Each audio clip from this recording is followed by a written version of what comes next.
Mon histoire commence un matin ensoleillé. Je chantonnais en préparant des collations que je rangeais dans un grand panier de pique-nique. C'était une journée que nous attendions tous avec impatience, une sortie en famille au parc d'attractions, une tradition que nous aimions tant quand mon fils, Arthur, était encore petit. Aujourd'hui, à 21 ans, Arthur est devenu un jeune homme grand et fort, rempli de confiance. Cela m'impressionnait autant que ça me déstabilisait. Je n'arrivais pas à croire à quelle vitesse les années étaient passées. Mon mari, Daniel, avait proposé cette sortie, disant que ça nous ferait du bien de nous retrouver et de nous amuser un peu. La vie avait été tellement occupée ces derniers temps que cette escapade semblait parfaite pour souffler un peu. Ce week-end devait être rempli de rires, de barbe à papa et de montagnes russes. Mais je ne savais pas encore que ce voyage allait changer ma vision de ma famille et de moi-même à tout jamais. Nous sommes montés dans la voiture, tous excités et heureux d'être ensemble. Mathis, assis à l'arrière, était plongé dans son téléphone, mais il levait parfois les yeux pour sourire. J'ai remarqué que son regard restait un peu plus longtemps sur moi, avec une chaleur qui faisait battre mon cœur un peu plus fort, sans que je sache pourquoi. Je me suis dit que c'était sûrement l'excitation du voyage. En arrivant au parc d'attractions, l'air était rempli d'odeurs de pop-corn et de rire. Nous avons passé des heures à courir d'une attraction à l'autre, à jouer à des jeux et à manger des sucreries.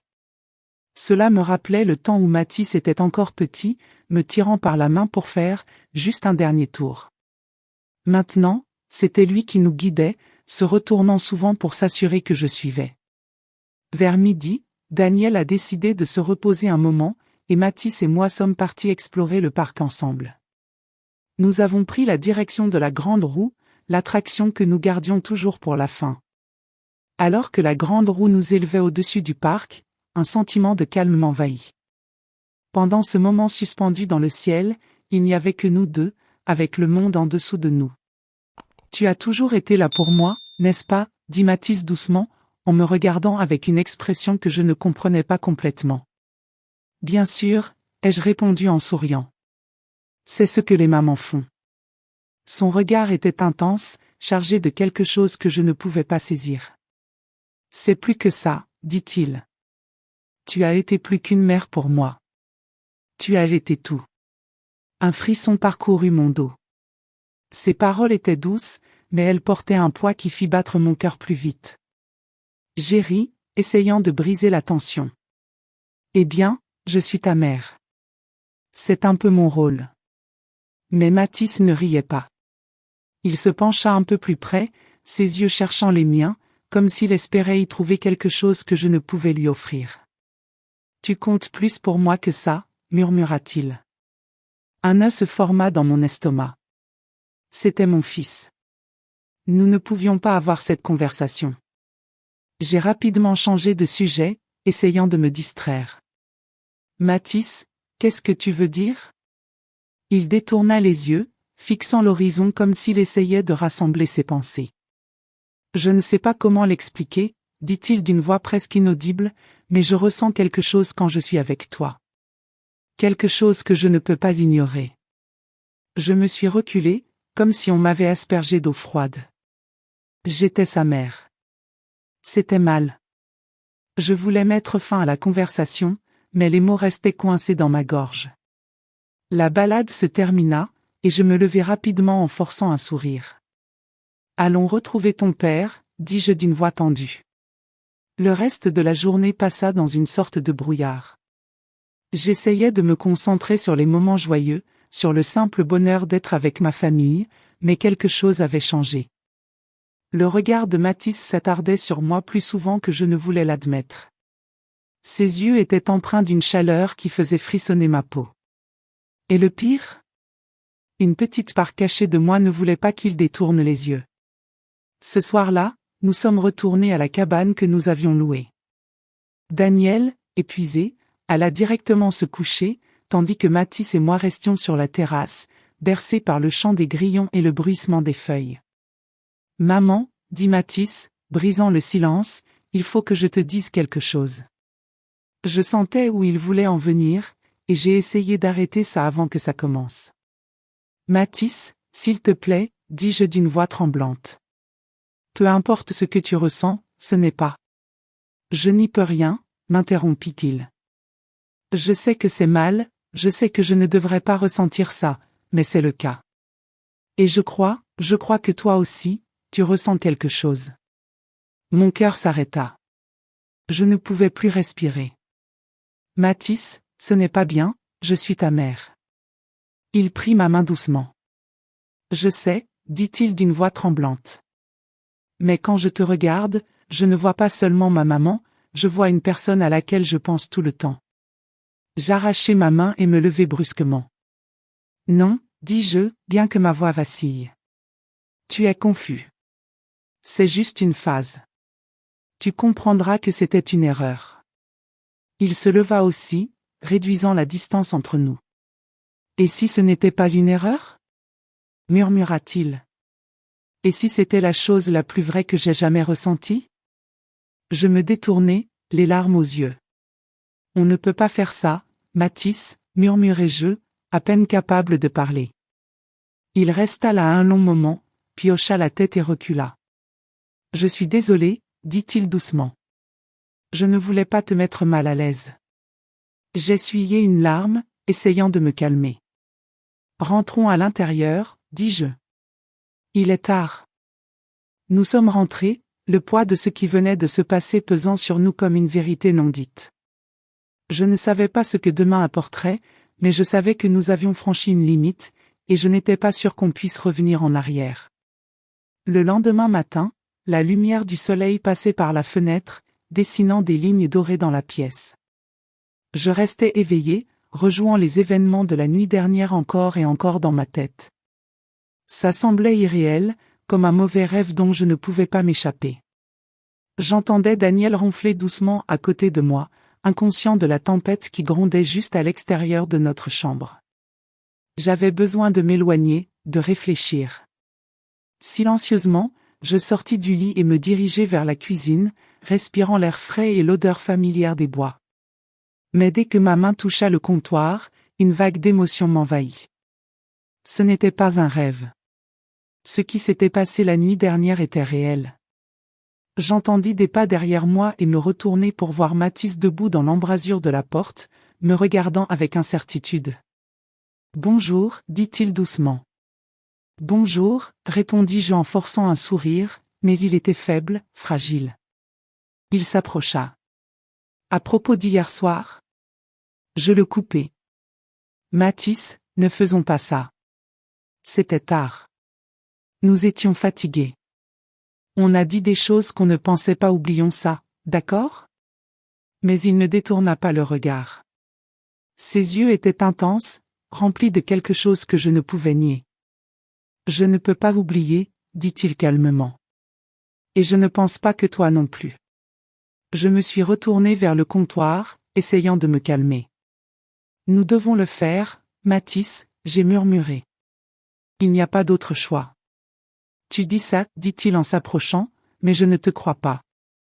Juste à ce moment-là, j'ai entendu Daniel bouger dans la chambre, et la tension entre Mathis et moi s'est cassée. Je lui ai lancé un regard, et il a reculé, partant dans le salon. Daniel est entré dans la cuisine, sans rien remarquer de ce qui se passait.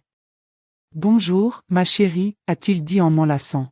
« Bonjour, ai-je répondu, bien que ma voix soit distante. Le reste de la journée s'est déroulé lentement, chaque moment avec Mathis semblait lourd. Daniel continuait à rire et à plaisanter, complètement inconscient de la tension entre nous. Quand le soleil a commencé à se coucher, Daniel a proposé qu'on retourne à la cabane pour manger tôt. J'ai accepté, voulant m'éloigner de la tempête qui grandissait en moi. De retour à la cabane, je me suis occupé en cuisine, coupant des légumes avec une concentration presque paniquée. Mathis restait près de moi, sa présence rendant chaque mouvement trop fort, trop lourd. À un moment, nos épaules se sont frôlées, et j'ai sursauté. « Tu m'évites » a-t-il dit doucement. « Je ne t'évite pas » ai-je répondu en serrant les dents, sans oser le regarder. « Tu m'évites » a-t-il insisté. « Je comprends, mais on ne peut pas ignorer ça éternellement. » J'ai posé le couteau, mes mains tremblantes. Je me suis tourné vers lui. On doit le faire, ai-je murmuré avec force. Ce n'est pas bien, Mathis, ça ne peut pas arriver. Avant qu'il ne réponde, Daniel a appelé du salon, demandant ce qui prenait autant de temps. Je me suis vite reprise, forçant un sourire. Le dîner est presque prêt, ai-je répondu. Le reste de la soirée est passé en flou. Nous avons mangé en silence, seuls les bruits des couverts et les commentaires de Daniel brisaient le silence. Je n'ai pas osé regarder Mathis, je n'avais pas le courage de croiser son regard. Quand le dîner a fini, je me suis excusée, disant que j'étais fatiguée. Mais quand j'ai fermé la porte de la chambre derrière moi, les larmes sont venues, chaudes et amères. Un doux coup à la porte m'a fait sursauter. Je ne voulais pas lui faire face, mais il est entré quand même. Mathis se tenait devant moi, les yeux remplis de désir et de douleur. « Il faut qu'on parle », a-t-il murmuré. J'ai secoué la tête, essuyant mes larmes. Non, on ne doit pas, on ne peut pas. Mais il n'a pas écouté. Il s'est agenouillé devant moi, prenant mes mains dans les siennes. Maman, il murmura, la voix tremblante. S'il te plaît, ne me repousse pas. Je baissai les yeux vers lui, et à ce moment-là, tout en moi se brisa. Son toucher était doux, plein de désespoir. Et c'était comme si nous avions franchi un point sans retour. Le baiser qui suivit n'était pas doux. Il était fort, rempli de toutes les émotions que nous avions cachées. Quand ce fut fini, nous restâmes allongés ensemble, tremblants, le silence entre nous lourd de la certitude que ce qui venait de se passer ne pourrait jamais être effacé. « Qu'est-ce qu'on a fait ?» murmurai-je. Mathis me donna un baiser sur le front et murmura, quelque chose qu'on ne peut pas reprendre. Mais je ne le regrette pas. Moi non plus. Et cela me terrifiait plus que tout. Les jours suivants passaient lentement, comme si tout autour de moi était flou. Nous suivions nos habitudes, mais tout semblait différent. Chaque regard de Mathis était comme une conversation silencieuse. Un secret qu'aucun de nous ne pouvait oublier. Daniel ne remarquait rien, il était heureux et insouciant, comme si rien n'avait changé. Mais tout avait changé. Je le sentais dans chaque mot, chaque geste, chaque moment passé avec Mathis. Le soir, quand la maison était calme et que Daniel dormait profondément, Mathis et moi partagions des moments tranquilles, nous échangeant des regards furtifs. Parfois, nous nous asseyions ensemble, mais la distance entre nous était toujours là. Le souvenir de ce que nous avions partagé pesait entre nous, comme une ombre qu'on ne pouvait fuir. Un soir, alors que je préparais le dîner, Mathis arriva dans la cuisine. Il ne dit rien au début, il resta là, à me regarder. Je sentais ses yeux sur moi, et mon cœur se mit à battre plus vite, même si j'essayais de l'ignorer. « Tu es silencieuse, dit-il enfin, sa voix douce mais pleine de poids. Je me concentre sur ce que j'ai à faire, répondis-je, en essayant de rester calme. Il y a beaucoup à faire. Mais je savais que ce n'était pas juste le dîner qui me pesait. C'était tout ce qui s'était passé entre nous, tout ce que nous évitions. Je ne peux pas arrêter d'y penser, avoua-t-il, sa voix à peine un souffle. À propos de ce qui est arrivé, et de ce que nous ressentions tous les deux. Je me retournai vers lui, le cœur battant fort dans ma poitrine. Mathis, on en a déjà parlé. C'était une erreur, un moment de faiblesse. Mais il secoua la tête, s'approchant. Ce n'était pas une erreur. Je n'ai jamais été aussi sûr de rien dans ma vie. Tu ne peux pas faire semblant que ça n'est pas arrivé. Je fis un pas en arrière, mon cœur battant plus vite. Ce n'est pas bien, Mathis. On ne peut pas aller par là. Ce n'est pas sain. Il prit une grande inspiration, puis prit ma main. Maman, je me fiche de ce qui est bien ou mal. Tout ce que je sais, c'est que je ne peux pas arrêter de penser à toi, à nous. Ces paroles étaient comme un poids sur ma poitrine, me donnant l'impression de ne plus pouvoir respirer. Mais quelque chose en moi voulait l'écouter, voulait céder. J'ai retiré ma main, secouant la tête. Non, on ne peut pas faire ça. Ce n'est pas nous.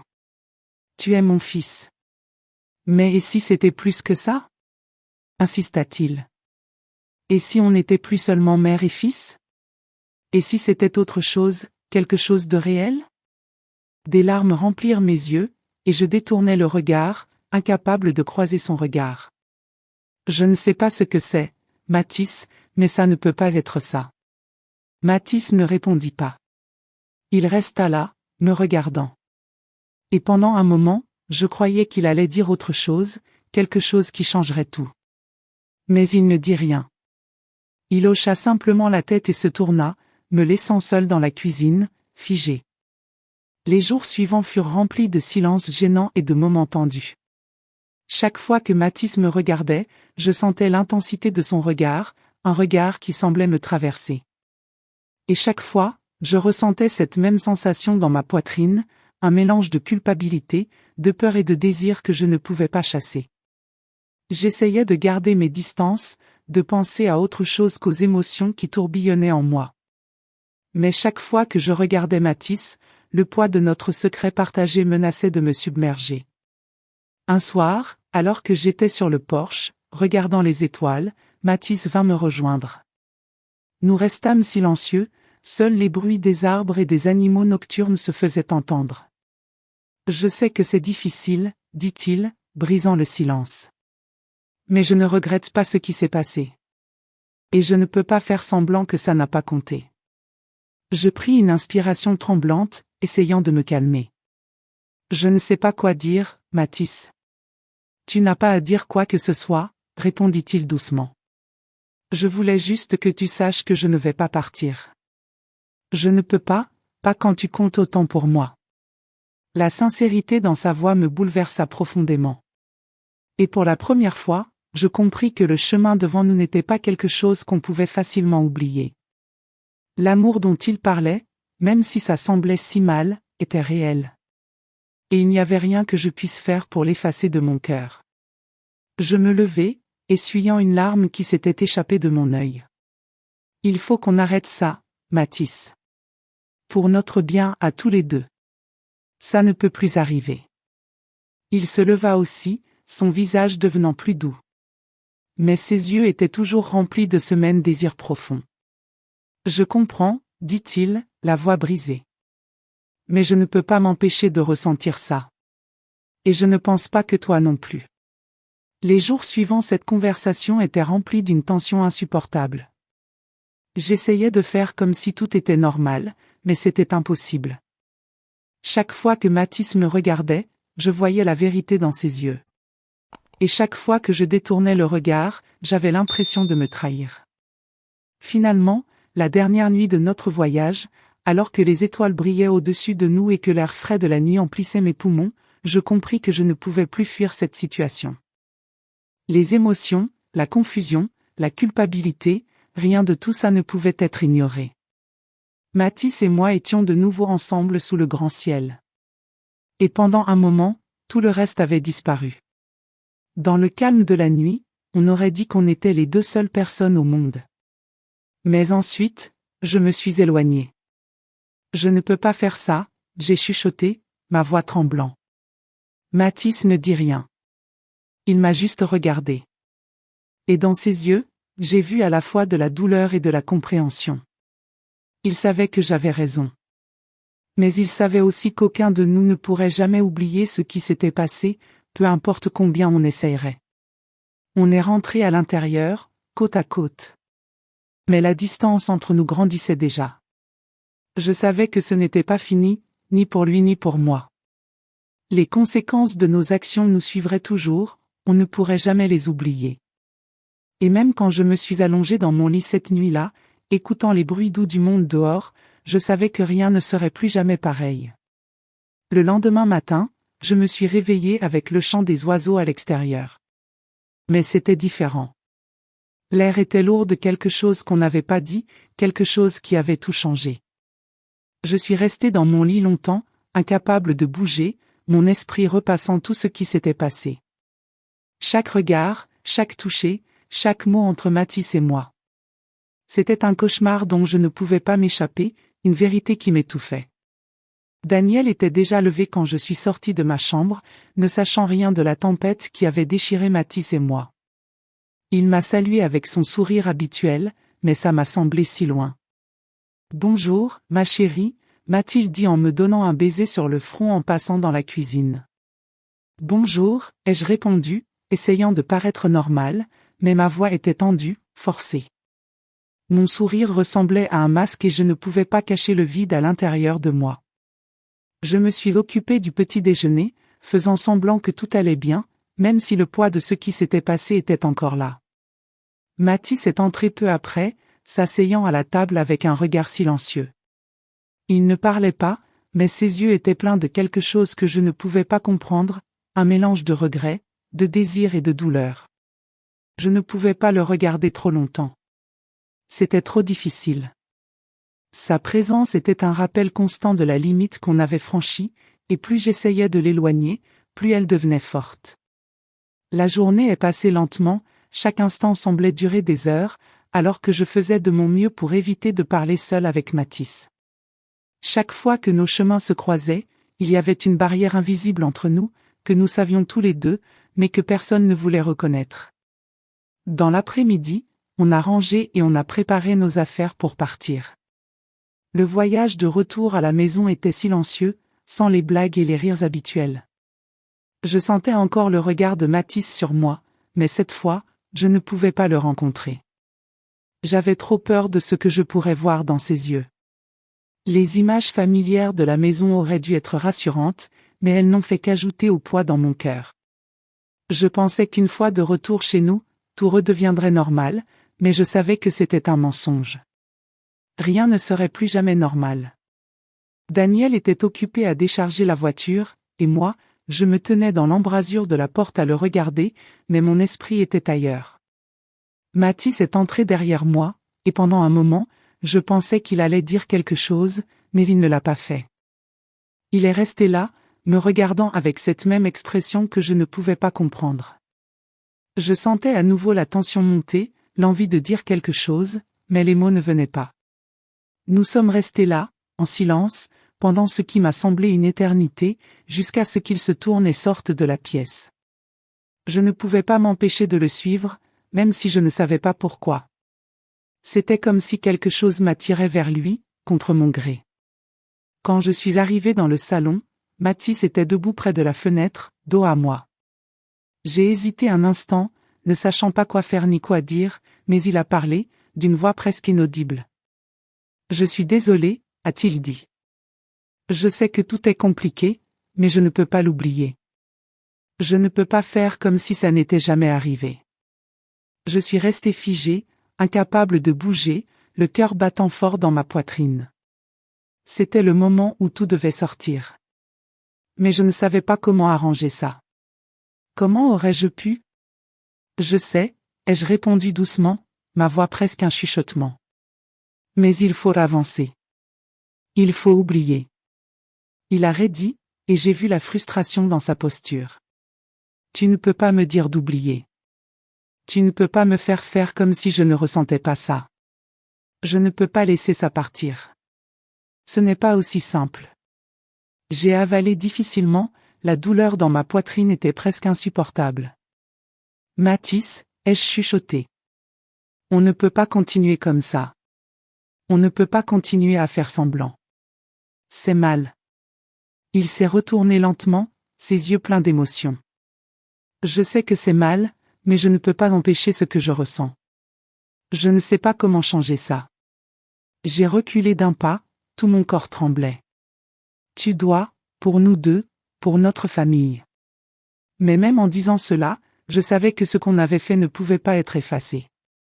Les sentiments, la connexion, le lien, peu importe ce que c'était, étaient déjà là, et il ne partirait pas. Mathis ne répondit pas. Il resta là, les yeux dans les miens, une compréhension silencieuse passant entre nous.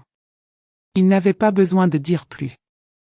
Nous savions tous les deux ce qui s'était passé, et nous savions que cela avait tout changé. Et à ce moment-là, j'ai compris que peu importe combien j'essaierais d'avancer, peu importe combien je voudrais faire comme si ça n'était jamais arrivé, je porterais toujours ça avec moi. Cela ferait toujours partie de ce que nous étions. En me tournant et en retournant à la cuisine, je ne pouvais m'empêcher de sentir le poids de tout ça. La culpabilité, la douleur, la confusion. C'était un fardeau que je n'étais pas sûr de pouvoir porter, mais quoi qu'il arrive, il fallait que je continue. Il fallait que je continue à faire semblant, à sourire, à avancer, car c'était ce que faisait une famille. Même quand la vérité était trop douloureuse à affronter, on continuait parce qu'on n'avait pas le choix. Et ainsi, nous vivions nos vies, chacun gardant ses secrets, sans jamais parler de ce qui s'était passé. Mais au fond, nous savions la vérité, et elle nous entrait, toujours.